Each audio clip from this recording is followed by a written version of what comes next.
Salut, c'est Anna Taris. Aujourd'hui, on va parler de la blessure de trahison et de ce qui peut t'aider à la démasquer, à la rendre visible dans le cas où tu as l'impression qu'elle est présente, mais que tu ne la vois pas clairement. Alors, je te parle de ça parce que c'est quelque chose qui est revenu chez plusieurs personnes que j'ai déjà accompagnées qui m'ont dit « Mais c'est fou, la blessure de trahison je pensais ne pas la voir, mais en fait, je m'aperçois qu'elle est présente, mais pas sous la forme que je pensais trouver. C'est-à-dire que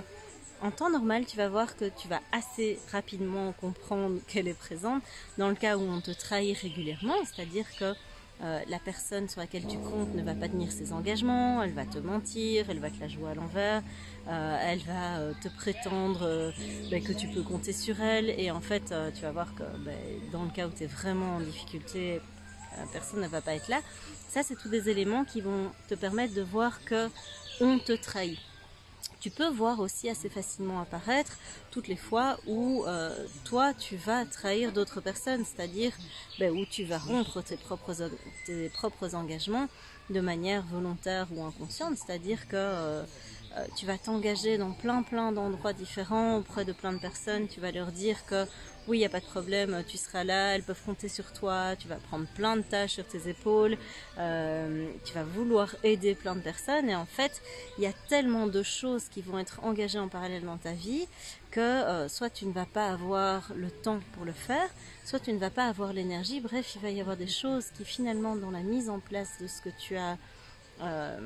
généré, de ce que tu as promis, qui ne pourront pas être tenus. Et donc ça, c'est la blessure de trahison qui peut s'exprimer dans l'autre sens. Ce qu'on voit assez difficilement apparaître, c'est tous les endroits où tu vas voir que tu te trahis toi. Alors c'est de ça qu'on va parler aujourd'hui. Je vais te donner 3 pistes pour apprendre à voir ces endroits où tu es un petit peu en train de te raconter des histoires, où tu te fais croire à toi-même toute une série de choses, et où en fait finalement c'est bien cette blessure-là. Alors le premier élément que je t'invite à prendre en considération, c'est tous ces endroits où tu vas te raconter des histoires au sujet de la force. Alors c'est mal formulé, mais au sujet que à propos du fait que tu es fort en fait, que tu es capable de tout gérer, que tu es capable de tout prendre sur tes épaules, mais oui, bien sûr, il n'y a pas de problème. Je te prends un exemple concret. Imagine, tu as je ne sais pas moi, X semaines pour remettre un projet, pour finaliser un projet qui est important au boulot. Et les semaines s'écoulent, et au fil des semaines tu te dis mais non, c'est bon, il me reste encore du temps, il n'y a pas de problème. Et tu vas voir qu'au plus tu te rapproches de l'échéance, au plus tu peux voir cette blessure apparaître au travers de toutes les choses que tu vas te raconter pour continuer soit à procrastiner, soit à ne pas consacrer le temps et l'énergie suffisante pour te permettre la réussite de ce que tu voulais entreprendre ou ce dans quoi tu t'es engagé. C'est-à-dire que c'est un mécanisme de sabotage qui est assez subtil, qui est assez invisible, qui va se mettre en place et qui va consister dans le fait que tu vas omettre une partie de la réalité. Alors là, de nouveau, c'est pas forcément volontaire, ça peut être quelque chose qui est complètement invisible, quelque chose qui est tout à fait inconscient, mais il n'empêche que c'est un schéma répétitif. Donc, petite précaution d'usage par rapport aux blessures. Si jamais tu as l'impression qu'elle n'est pas là, cette blessure, et que tu ne te reconnais pas dans ce que je dis, c'est qu'elle n'existe pas. Donc ne te cherche pas des problèmes là où il n'y en a pas, c'est juste que tu n'as pas cette blessure, ou en tout cas elle n'apparaît pas dans ta vie, et donc il n'y a pas de nécessité d'aller chercher de ce côté-là, parce que en fait ça n'est pas là. Là où ça va être intéressant de regarder, c'est dans le cas où tu t'aperçois que systématiquement tu boucles dans les mêmes choses, et où tu te mets dans les mêmes difficultés, ou en tout cas tu obtiens un résultat qui est souvent le même, et où tu te dis mais enfin c'est pas possible, il y a un truc que je vois pas, il y a un truc que je ne comprends pas et qui fait que je boucle. Ça par contre c'est vraiment la représentation même d'une blessure, ou en tout cas c'est ce qui est symptomatique d'une blessure. Donc si je reviens au fait de pouvoir identifier tous ces endroits où tu procrastines, la procrastination elle est saine dans le cas où tu maîtrises vraiment les choses et où tu arrives à finaliser ce pourquoi tu t'es engagé. Elle l'est moins dans le cas où systématiquement c'est des choses qui sont mises en place pour te saboter et pour ne pas parvenir à réussir quelque chose alors qu'il y a déjà des croyances à ce niveau-là qui sont du style je suis bon à rien ou je réussis jamais rien ou voilà, ce genre de choses, là tu peux te dire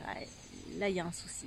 Et donc, imaginons dans ce scénario que je te déroule où tu as un projet à remettre, les semaines s'écoulent, tu trouves des excuses du style ouais, non, mais de toute façon, c'est bon, je connais ce genre de choses, je sais gérer.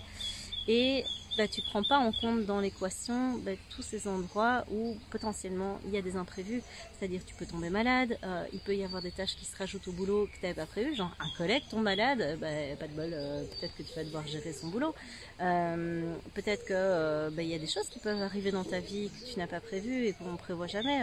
des difficultés avec des proches, je sais pas, ça peut être mille choses, mais c'est important quand tu réfléchis à tout ça, à ce que tu as à faire, au temps qui te reste, à l'énergie que ça va te coûter, calcule avec les imprévus. Alors, je sais que ça peut paraître étrange de dire calculer avec ces imprévus, parce que on est bien d'accord que c'est des imprévus, a priori, tu ne sais pas que ça va arriver, mais l'idée c'est de calculer avec une marge de manœuvre, avec une marge d'erreur, avec voilà, au cas où il y a quelque chose qui se passe, c'est de pas te coincer de trop, parce que sinon ça va être vraiment compliqué. Alors, une autre caractéristique que tu vas peut-être moins voir pour la blessure de trahison, c'est te raconter que en fait tu as besoin de stress pour pouvoir te mettre en mouvement, que tu as besoin de te mettre dans un état de stress qui est énorme pour pouvoir te mobiliser de manière efficace. Ça, c'est quelque chose que j'entends souvent, et oui, il est possible que tu aies un fonctionnement qui fasse que tu as l'impression d'être plus efficace sous stress, mais le tout c'est de savoir quelle est l'intensité de stress à laquelle tu vas t'exposer. Peut-être que tu n'as pas besoin de te mettre